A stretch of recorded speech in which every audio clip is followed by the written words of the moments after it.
வணக்கம் ஆடிட்டர் கிருஷ்ணன் பேசுகிறேன். இந்த வீடியோ வந்து சிஏ ஃபார் ஸ்கூல் ஸ்டூடெண்ட்ஸ் ப்ரோக்ராமுக்கான வீடியோ. உங்களுக்கு தெரியும், நம்மலாம் வந்துட்டு காமர்ஸ் குரூப் ஸ்டூடெண்ட்ஸ்க்காக இந்த CA for school students program அப்படின்னு ஒன்று வச்சுருக்கோம் அப்படின்றது உங்களுக்குலாம் தெரியும். இன்ஃபேக்ட் என்னோட யூடியூப் சேனலில் செப்பரேட் பிளேலிஸ்ட்டே இருக்குது. சிஏ ஃபார் ஸ்கூல் ஸ்டூடெண்ட்ஸ் ப்ரோக்ராம்னு சொல்லிட்டு ஒரு செப்பரேட் பிளேலிஸ்ட்டே இருக்குது. இதுக்கு முன்னாடி இதை பற்றி தெரியாதவங்க தயவுசெய்து அந்த பிளேலிஸ்ட்டை போய் பாருங்கள். அப்போ உங்களுக்கு நிறைய இன்சைட்ஸ் கிடைக்கும் அதை பற்றி. நான் வந்து அனலைஸ் பண்ணிக்கிட்டு இருந்தேன். லாஸ்ட்டு 2 இயர்ஸாக வந்துட்டு இந்த ஃபவுண்டேஷன் பாஸ் பண்ண பசங்க, நம்மகிட்ட படித்து பாஸ் பண்ண பசங்க அண்ட் ஓவராலாகவுமே ஒரு பாஸ் ரிசல்ட் எடுத்து பார்க்கும்போது இந்த சிஏ ஃபார் ஸ்கூல் ஸ்டூடெண்ட்ஸ் ப்ரோக்ராமில் இருந்த பசங்க they have scored much higher marks than normal students அப்படின்னு தோணுச்சு. And their success rate is very very high அப்படின்னு தோணுச்சு. அதுக்கு காரணம் என்ன அப்படின்னு நான் பார்க்கும்போது, இன்ஃபேக்ட் இந்த சிஏ ஃபார் ஸ்கூல் ஸ்டூடெண்ட்ஸ் ப்ரோக்ராமில் சிஏவை குவிட் பண்ணிட்டு போகிறது வந்து ரொம்ப கம்மியாக இருக்குது. யாரெல்லாம் சிஏ ஃபார் ஸ்கூல் ஸ்டூடெண்ட்ஸ் ப்ரோக்ராமில் ஃபுல் கோர்ஸ் முடிக்கிறாங்களோ அவங்க சிஏ குவிட் பண்ணிட்டு போகிறது ரொம்ப ரொம்ப கம்மி பர்சன்டேஜ். பட் மற்ற பசங்களை கம்பேர் பண்ணும்போது, அதாவது மற்ற பசங்க பார்த்தீங்கன்னா நிறைய பேர் உள்ளே வராங்க, ஆனால் குவிட் பண்ணிட்டு போகிறது ரொம்ப பர்சன்டேஜ் அதிகமாக இருக்குது. இது ஏன் அப்படி நடக்குது அப்படின்னு பார்க்கும்போது, இப்போ ஒரு க்ளீன் ஸ்லேட்டில் எழுதுறது ஈஸி. சிம்பிளாக சொல்கிறேனே, உங்களுக்கெல்லாம் தெரியும், இந்தியாவில் வந்துட்டு ரோட்ஸ்லாம் சின்னதாக இருக்குது அப்படின்னு ஒரு கம்ப்ளைண்ட் இருக்கும். சரி, ஓகே, இப்போ நான் ரோட்ஸ் எக்ஸ்டெண்ட் பண்ணுறேன் அப்படின்னு நினச்சிக்கோங்களேன். ரோட்ஸ் எக்ஸ்டெண்ட் பண்ண முடியுமான்னு கேட்டால் நம்ம நினச்ச மாதிரி பண்ண முடியறதில்ல. ஏன்னா அங்கே ஆல்ரெடி பில்டிங்ஸ் இருக்குது, அங்கே ஆல்ரெடி யாரோ வாழ்ந்துக்கிட்டு இருக்காங்க. ஸோ நம்ம நினச்சபடி ரோட்ஸ் எக்ஸ்டெண்ட் பண்ண முடியல. ஆனால் இதே புதுசாக ஒரு சிட்டி உருவாக்குறோம், அது வந்து ஒரு எம்டி லேண்டாக இருக்குது, அங்கே நான் வந்து ஒரு சிட்டியை உருவாக்குறேன் அப்படின்ற பட்சத்தில் நம்ம நினச்ச மாதிரி அதை பிளான் பண்ணி ரெடி பண்ண முடியும். இன்ஃபேக்ட் அந்த பர்பஸ்க்காக தான் இந்த CA for school students programme ஆரம்பித்தோம். என்ன ரீசன், எதுக்காக இதை ஆரம்பித்தோம் அப்படின்னா, இப்போ வந்து ஒரு 11th 12th வந்து ஒரு பசங்க படித்து முடிச்சிட்டாங்க, போர்டு எக்ஸாம்லாம் எழுதி முடிச்சிட்டாங்க. அப்படின்னும் போது அவங்களுக்கு ஆல்ரெடி அக்கௌண்ட்ஸ் இப்படி தான் இருக்கும், எக்கனாமிக்ஸ் இப்படி தான் இருக்கும் அப்படின்னு ஒரு பர்செப்ஷன் இருக்கும். அண்டு நான் கிட்டத்தட்ட ரொம்ப நாளாக கோச் பண்ணிட்டு இருக்கிறதுனால எக்கனாமிக்ஸ் அப்படின்னும் போது இந்த 12th என்னதான் அவன் 100க்கு 100 வருத்திருந்தாலும் ஆக்சுவலாகவே அவங்க எக்கனாமிக்ஸை புரிஞ்சிக்கல அப்படின்னு எங்களுக்கு பட்டுது.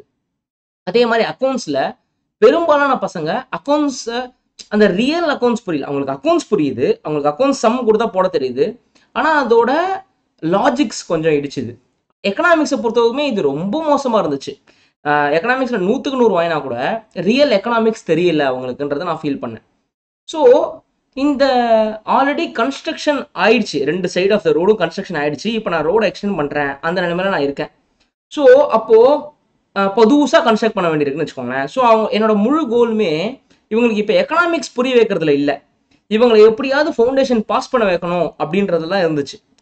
இது எப்போனா, நான் இந்த CA for school students programme ஆரம்பிக்கிறதுக்கு முன்னாடி சொல்கிறேன்.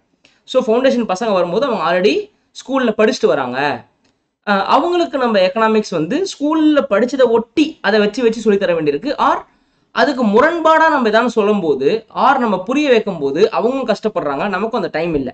இன்ஃபேக்ட் டைம் தான் இது ரொம்ப ரொம்ப முக்கியம், டைம். ஏன்னா இப்போது 4 மாதம் 5 மாதத்தில் ஒரு குரூப் ஆஃப் ஸ்டூடெண்ட்ஸை ரெடி பண்ணி நம்ம எக்ஸாமுக்கு அனுப்புகிறோம். அப்படின்ற பட்சத்தில் டைம் ரொம்ப கம்மியாக இருக்கும்போது எக்ஸாம் பாஸ் பண்ண வைக்கணுன்றது தான் பசங்களும் வராங்க. பேரண்ட்ஸ் என்ன நினைக்கிறாங்க, நாலேஜ்லாம் வேணாம், எனக்கு எக்ஸாம் பாஸ் பண்ணுவேன், என் பிள்ளைய எக்ஸாம் பாஸ், இதுதான் பேரண்ட்ஸ் எதிர்பார்க்குறாங்க. இப்போ நான் வந்து நாலேஜ் வேணும், எக்ஸாம்ன்றதுலாம் அடுத்த ஒரு 2 வருஷம் 3 வருஷத்துக்கு தான் பிரோஜனம், அதுக்கப்புறம் இந்த சர்டிஃபிகேட்ஸ்லாம் ஒரு டிஷ்யூ பேப்பர், உனக்கு இருக்கிற நாலேஜ் தான் முக்கியம், உனக்கு வந்து ஃபியூச்சரில் இந்த நாலேஜ் வச்சு தான் நீ கெயின் பண்ணணும் அப்படின்னு நான் சொன்னால், இதெல்லாம் வந்து பேரண்ட்ஸுக்கும் புரியறது இல்லை. ஏன்னா இது வந்து ஒரு ஃபாஸ்ட் மோடில் இருக்கிற வேர்ல்டு இல்லை. எல்லாருக்கும் எப்படி தெரியுமா, சர்டிஃபிகேட் வாங்கணும், பணம் சம்பாதிக்கணும், இப்படின்ற மாதிரி தான் இருக்குது. இப்போது சரி, ஓகே, ஆப்வியஸ்லி சர்டிஃபிகேட் வாங்கணும், அது தப்பு கிடையாது, மார்க் வாங்கணும் தப்பு கிடையாது, எல்லாம் இருக்குது. ஆனால் நாலேஜ் இல்லாமல் சர்டிஃபிகேட் இருந்து என்ன பிரயோஜனம் அப்படின்றது என் மனசில் உறுத்திக்கிட்டே இருந்துச்சு. சரி, அப்போது என்ன தான் பண்ணணும் அப்படின்னா, அதுக்கு தான் இந்த CA for school students programme ஆரம்பித்தேன். அதாவது இது ஒரு க்ளீன் ஸ்லேட்டாக இருக்காங்க, அதாவது 10th முடிச்சுட்டு 11th வரும்போது ஒரு க்ளீன் ஸ்லேட்டாக இருக்காங்க, ஆர் 11th படிக்கிறாங்க, இப்போ தான் ஸ்லேட்டில் எழுத ஆரம்பிச்சிருக்காங்கன்னும் போது, அப்போது அந்த பசங்களுக்கு நம்ம சொல்லிக் கொடுக்கும்போது அது பெட்டராக மண்டையில் ஏறுது. அவங்க ஸ்கூல்லையும் இந்த நாலேஜ் அப்ளை பண்ணி ஸ்கூல்லையும் நல்ல மார்க் வாங்குறாங்க, ப்ளஸ் அவங்க சிஏலையும் நல்ல மார்க் வாங்குறாங்க.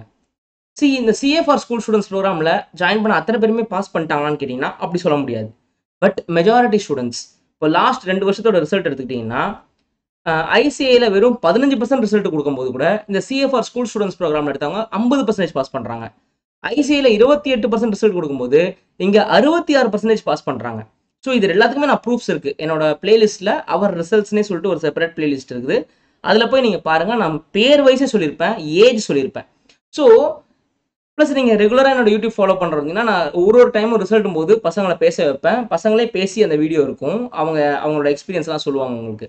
ஸோ பேரண்ட்ஸ் யார் பசங்களாம் வந்து இந்த 11th 12th காமர்ஸ் எடுத்திருக்கீங்களோ நீங்கள் வந்து இதை அப்ரிஷியேட் பண்ணணும். You should appreciate this video.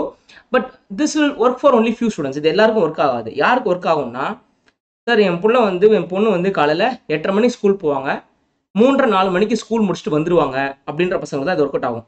ஏன்னா சில ஸ்கூல்ஸ்லாம் ஜெயில் மாதிரி காலையில் 7 மணிலேருந்து நைட்டு 8:30 மணி வரைக்கும் கிளாஸ் எடுத்துக்கிட்டு இருக்காங்க.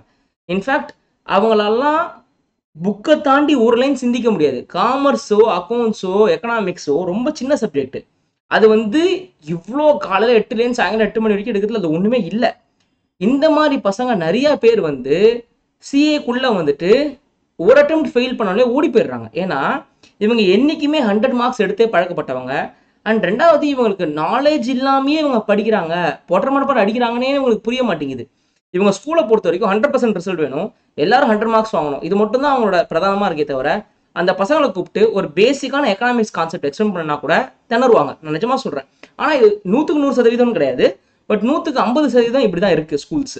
ஸோ அந்த மாதிரி பசங்களுக்கு இது செட்டே ஆகாது இந்த சிஎஃப்ஆர் ஸ்கூல் ஸ்டூடெண்ட்ஸ் ப்ரோக்ராம். ஆனால் எந்த ஸ்கூல் பசங்களாம் வந்து ஒரு 4 மணி 4:30 மணிக்கெலாம் வீட்டுக்கு வந்துருவாங்களோ அந்த மாதிரி பசங்களுக்கு இதை எடுத்து கொடுத்தீங்கன்னா டெய்லி 1 hour இந்த சிஎஃப்ஆர் ஸ்கூல் ஸ்டூடெண்ட்ஸ் ப்ரோக்ராமில் உட்காந்திங்கன்னா இன்ஃபேக்ட் இவங்க அக்கௌண்ட்ஸ் டியூஷனே போக தேவையில்லை, எக்கனாமிக்ஸ்க்கோ இதுக்கெல்லாம் டியூஷன்ஸ்க்கே போக தேவையில்லை. ஸோ இவங்களோட பிரெயினும் ஷார்ப்பாகும், இவங்க ஸ்கூல்லையும் நல்ல மார்க் எடுப்பாங்க. ப்ளஸ் சிஏ ஃபவுண்டேஷன் வரும்போது இவங்க சீக்கிரமாக பாஸ் பண்ணிவிடுவாங்க. மோஸ்ட்லி ஃபஸ்ட் அட்டெம்ப்டில் பாஸ் பண்ணுவாங்க. அண்ட் இவங்க யங்கஸ்ட் சிஏவாக வரதுக்கு வாய்ப்பு இருக்குது. இதுதான் என்னோட எய்ம் இன்ஃபேக்ட் ஃபியூச்சரில். பட் இது எவ்வளோ பேர் புரிஞ்சுக்கிறாங்க, அப்ரிஷியேட் பண்ணிப்பாங்கன்னு தெரியாது. பட் எஸ், இது ஒரு நல்ல விஷயம் என்னென்னா, நம்ம ஒரு சிட்டியை மட்டும் கான்சன்ட்ரேட் பண்ணுறது இல்லை, நம்ம என்டையர் தமிழ்நாடு ஸ்டூடெண்ட்ஸை கான்சன்ட்ரேட் பண்ணுறதுனால எனக்கு ஒரு சிட்டிலேருந்து ஒருத்தர் 2 பேர் வந்தாலே எனக்கு வந்து ரொம்ப சந்தோஷமாக இருக்குது. ஆக்சுவலி ஒரு பேட்சுக்கும் இந்த சிஎஃப்ஆர் ஸ்கூல் ஸ்டூடெண்ட்ஸ் ப்ரோக்ராமில் ஒரு 20 பேர் 22 பேர் தான் போகிறாங்க. இதோட நோக்கம் வந்து ஒரு உன்னதான நோக்கம். ஆனால் அதை பெருசாக அட்வர்டைஸ்மெண்ட் பண்ணுறது கிடையாது. பிகாஸ் நம்ம வந்து அட்வர்டைஸ்மெண்ட்டில் பிலீவ் பண்ணுறது இல்லை, வேர்ட் ஆஃப் மவுத்தில் தான் பிலீவ் பண்ணுறோம். ப்ளஸ் எஸ், நமக்கு யூடியூப்னு ஒரு மீடியம் இருக்குது. இதன் மூலிமா யாருக்கெல்லாம் போய் சேருதோ போகலாம். இதோட நம்ம சப்ஸ்கிரைபர்ஸ் யாரெல்லாம் நம்ம வீடியோ ரெகுலராக பார்க்குறீங்களோ நீங்கள் தான் இதை பிரபலப்படுத்தணும். இதை கொண்டு போய் சேர்க்கறது உங்கள் கையில் தான் இருக்குது. நீங்கள் ட்ரை பண்ணுங்கள். உங்கள் ஃப்ரெண்ட்ஸ்க்கோ, உங்கள் ரிலேட்டிவ்ஸ்க்கோ, உங்கள் பசங்க இந்த ப்ரோக்ராம் ஆல்ரெடி இருக்காங்கன்னா அவங்களோட ஃப்ரெண்ட்ஸ்க்கு இதை அனுப்ப ட்ரை பண்ணுங்கள். இது வந்து ஒரு ட்ரெஷர் ஆக்சுவலி. பட் இது ரொம்ப சில பேருக்கு மட்டும் தான் இது ரீச் ஆகுதுன்றதுனால இது எல்லாருக்கும் கிடைக்க மாட்டேங்குது. இதை கிடைக்க வைக்கிறது உங்களோட பொறுப்பு. நன்றி, வணக்கம்.